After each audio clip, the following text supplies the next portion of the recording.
At the age of 4, I started watching hunting on television. That was when my interest for hunting began.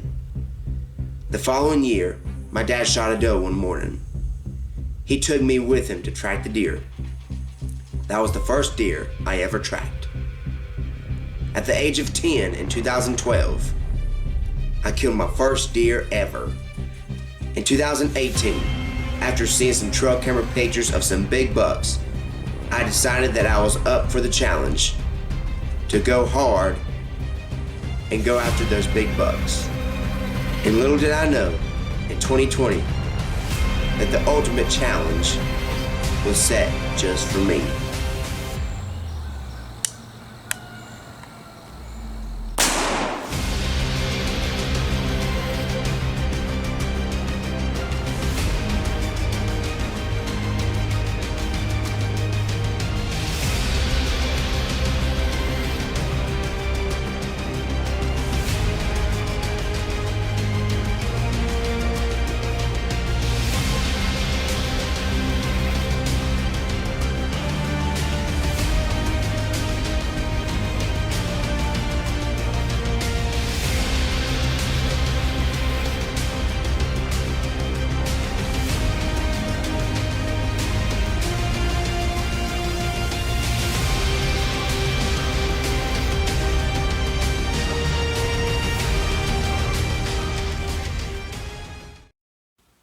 I don't think I would be a hunter if it wasn't for my dad. My dad was the first hunter I ever knew.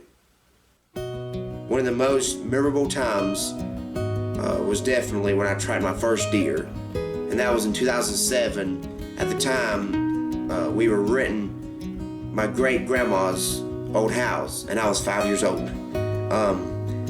And my dad shot a doe one morning behind the house. And he got me. He decked me out in a camouflage hat. I'll never forget it. And I was in an orange shirt, some pants and stuff. He had me all decked out. And we went on tracking that deer. That was the first deer I ever tracked. And such a great time. Of course, I remember a little part of it, but I guess, I remember a lot of it. But, you know, when you're like 4 or 5 years old, you don't remember a lot of those things. But that was definitely something, one of the few things I remember when I was 5.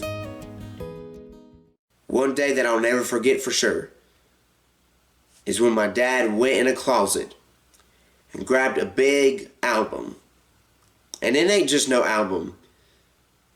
It was an album full of precious hunting memories. It was an album with pictures of just about every deer that my dad ever harvested. From his first one in 1994, which is actually on the wall to this day, to his last one at the time when he was showing me that album. Oh, he's killed more deer for sure since that day he showed me his album. Oh, definitely. And at the time, in the den, there was a big old 6-pointer on the wall that he had shot in 2001, December 1st. He got to the picture of that big 6-pointer. To this day, his second biggest buck. When he showed me that picture, I'll never forget those words. He said, "Tyler, that deer right there is right there." He pointed at that buck on the photo and then pointed at that deer on the wall. That, I don't know what it did. I don't know if it triggered my mind or what, but that was interesting. That was the first time he ever pointed at a picture of a buck and then showed it to me right there in front of me on the wall.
In 2012,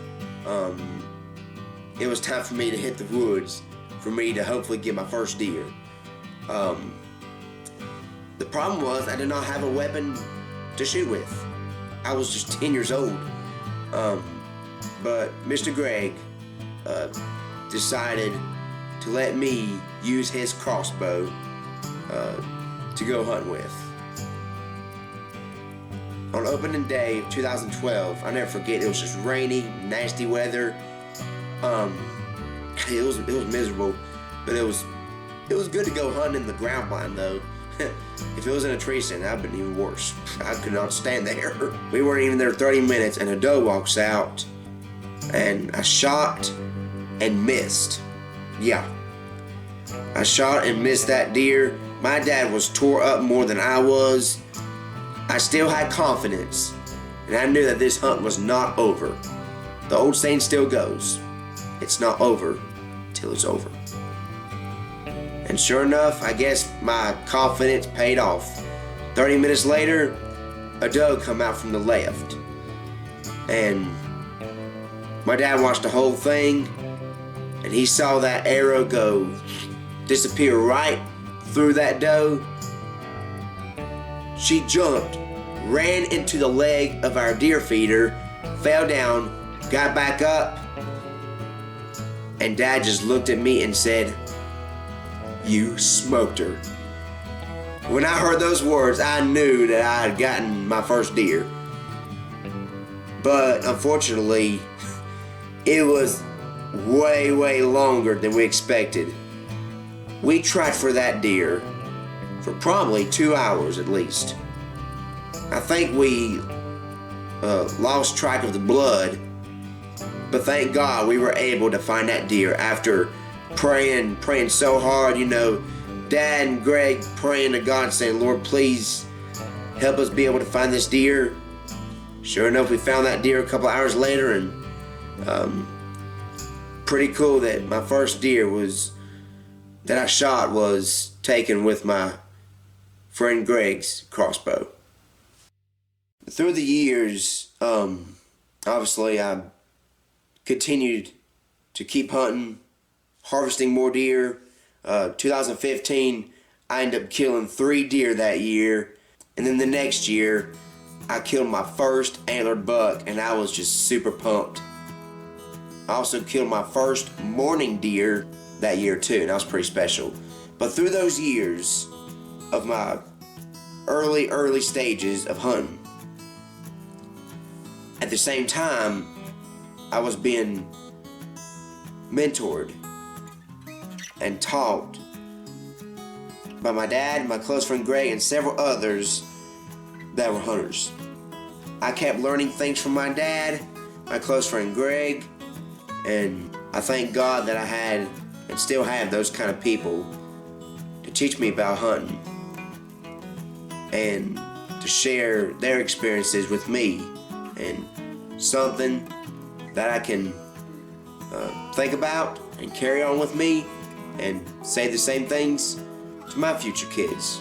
Tell them what my dad and my friend Greg and others have taught me through the years. In 2018, we started getting some trail camera pictures of some big bucks behind my house. Obviously during the summer, before season came in, and I got to looking at this one buck. Man, I just liked his characteristics of his antlers, just tall, narrow, whatever you want to call it, just beautiful. And I was like, man, I'd love to get that big buck. Man.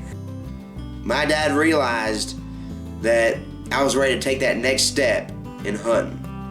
I was ready to go after the beasts of the woods. That was when a whole different challenge was coming after me. That was when I hunted differently. But before that, I was basically kind of hunting like it's brown, it's down, mostly. But not until I decided I was ready to go hunt a big buck and start hunting for them. On October 5th, 2018, Mr. Greg went hunting with me, and I was ready to get my first deer with a bow. And that hunt I'll never forget for sure. Mr. Greg was in the stand with me when I harvested my first deer ever with a compound bow. Shot my first one with a crossbow, but not a real bow, and that was pretty special. And later on that year in November during the rut, I killed a little 6-pointer, but during the rut, pretty cool experience for that. And then killed a big doe with a 308, first kill with a 308. So that year was a lot of new things for sure. My first deer with a bow, or doe basically, then my first buck with a bow, and then my first deer with a 308. In 2019, I was still not going to give up hunting those big bucks.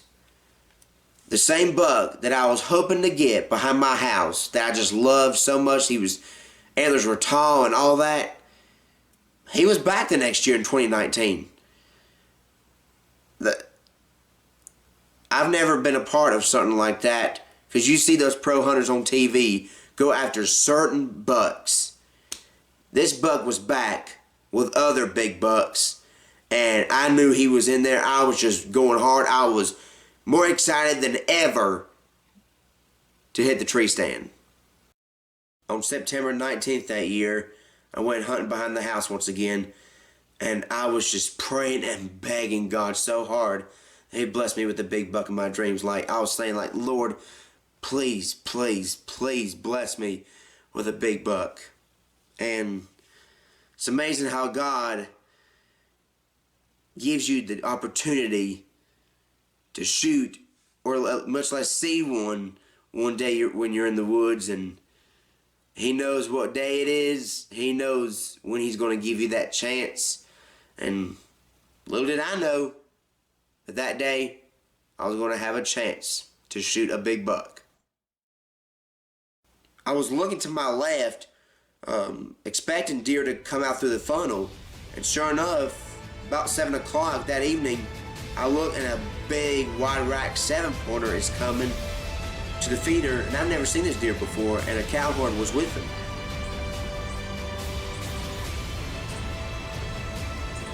I turned my camcorder on, had the bow in my hand, went full draw, praying for the best. Oh gosh. Oh no.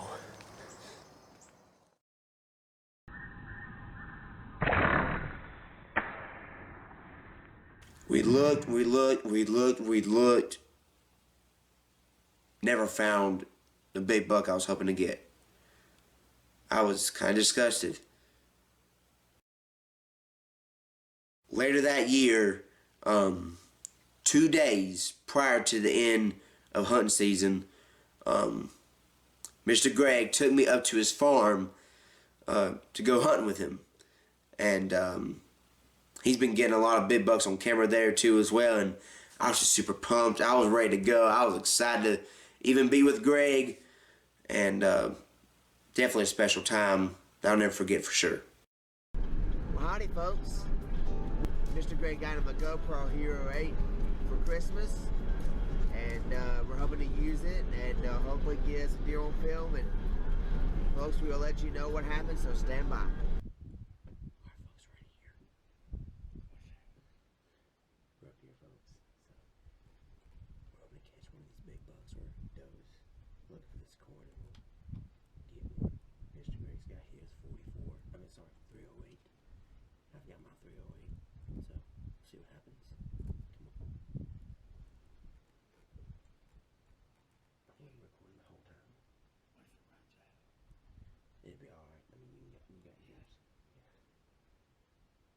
Later on in the hunt, Greg happened to pick up his binoculars and glanced through the field, and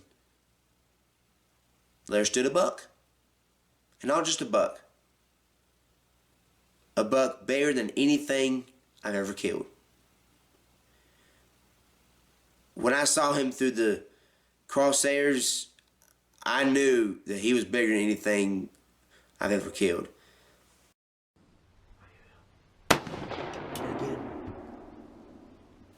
Yet again,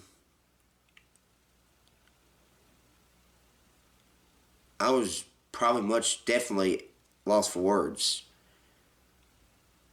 I had shot another buck, and the recovery was not complete. We couldn't find that buck. I was devastated. But worse than that, I had no idea that that would be my last hunt I would ever share with Mr. Greg.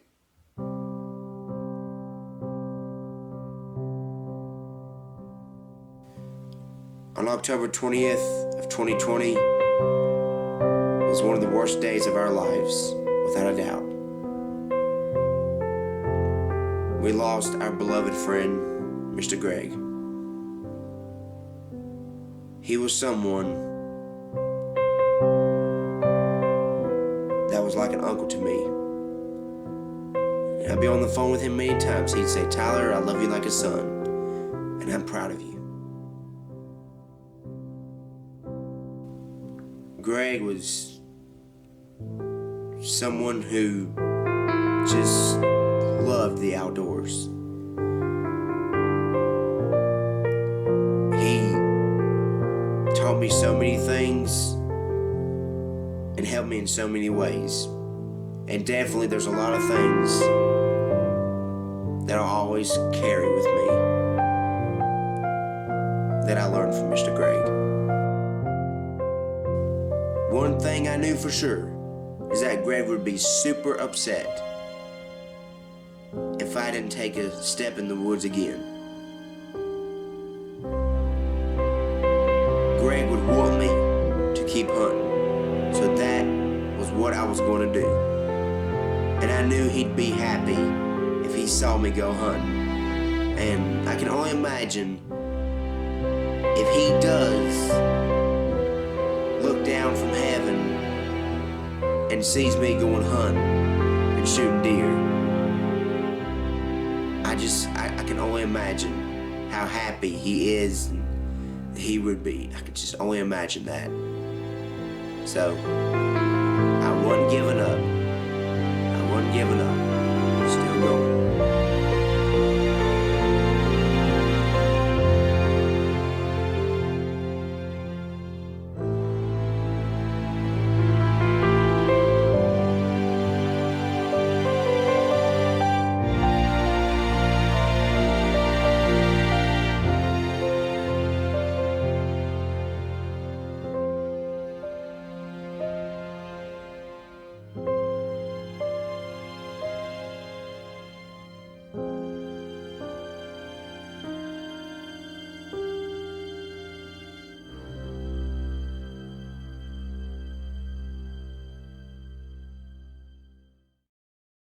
On Tuesday morning, November 3rd, I went hunting behind my house, and pre-rut was pretty much in full swing. I mean, the bucks were up, looking, cruising for does, and it was just that magical time of the year. I got the bleed can out, did a little bit of calling with that, got the grunt call out, did a little bit of that, then I got the rattling bag, and within 2 seconds after I stopped with the rattling bag, I hear something to my left, and it sounded like, I don't know, I guess a bull charging through the thicket, but it wasn't no bull. It was a big buck charging through the thicket. It was a big 8-pointer that we've been getting on camera during the preseason period, and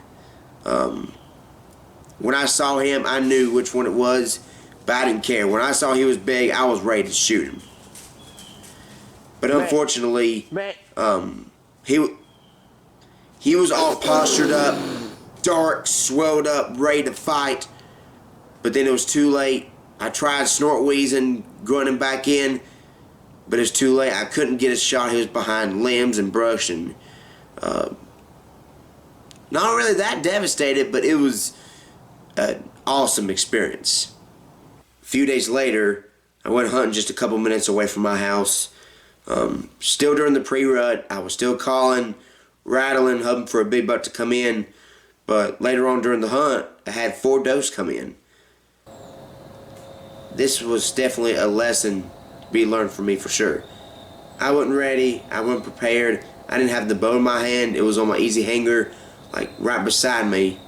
But ready or not, here comes a big buck across the cutover. And I wasn't ready. So I was like, oh boy. So I had to be very careful because the does were pretty much spooky. And when that buck came in, he chased the does away.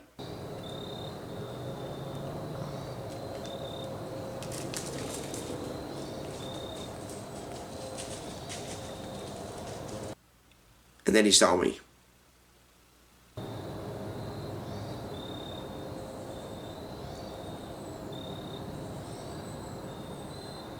It was a lockdown staring contest with me and him.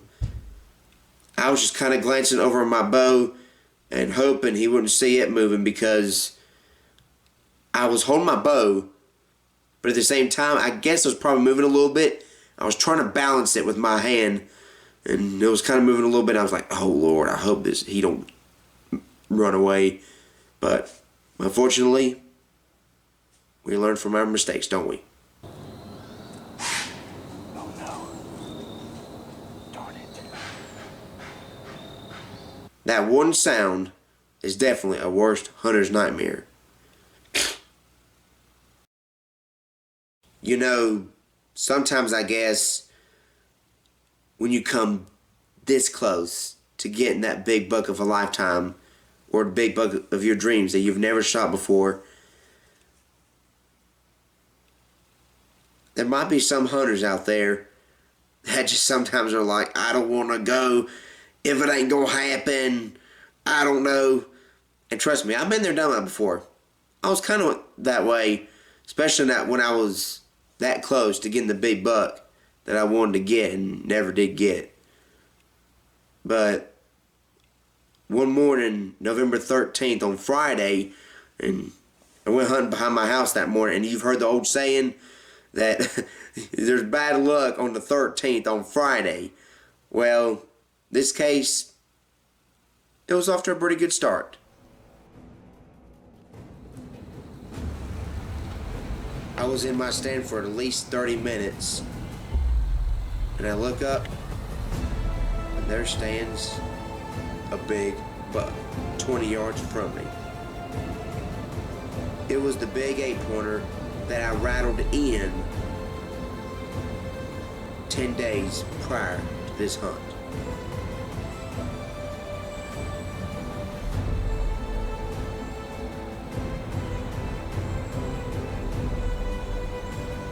After all the times I prayed and begged God so much, Lord, please bless me with a big buck. Please, please, please, Lord. Little did I know that day that the Lord once again was going to say, Tyler, here's your chance. What are you going to do?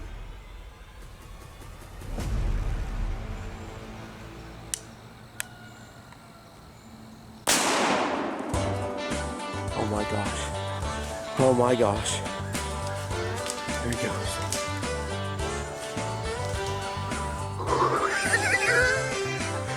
Oh my gosh. Oh my gosh, I'm thinking about Mr. Greg right now. Oh, we did it. Oh my gosh. Oh my gosh, I'm freaking out. I can't believe it. Oh my gosh. Oh my gosh, yep, that's him. What a toad. Look at this.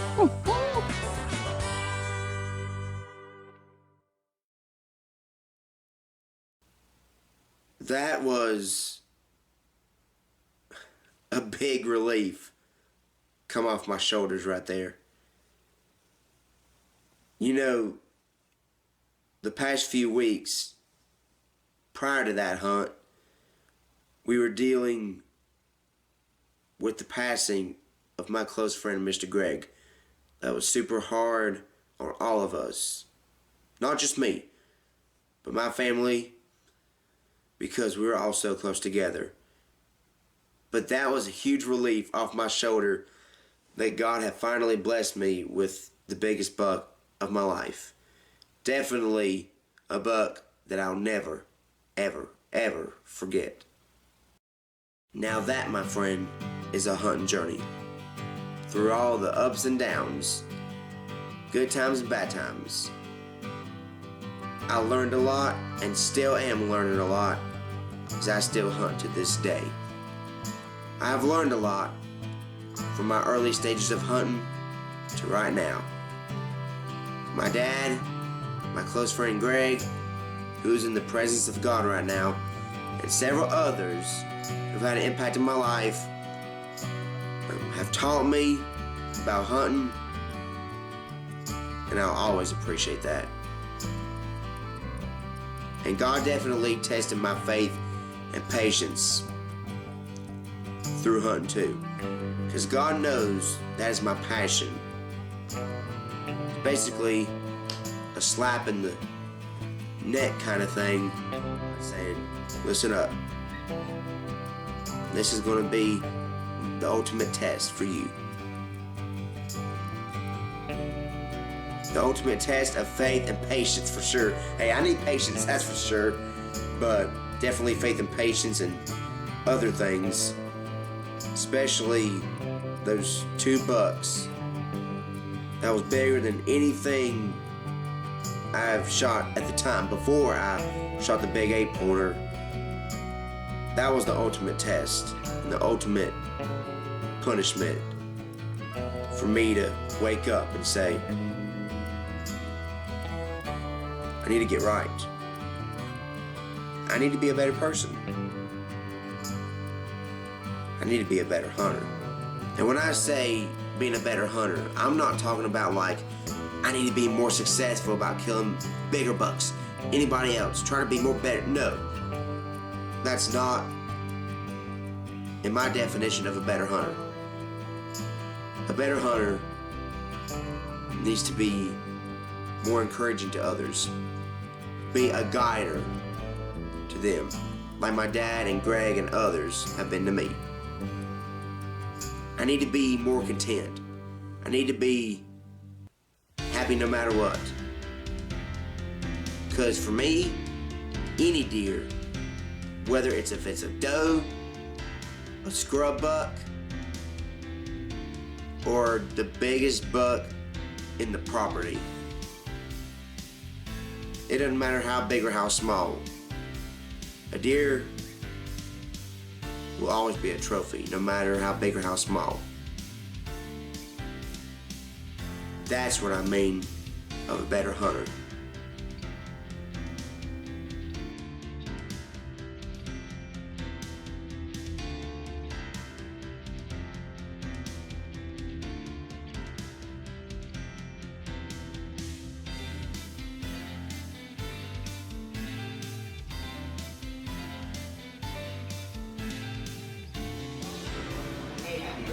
This is Kyle Ridley.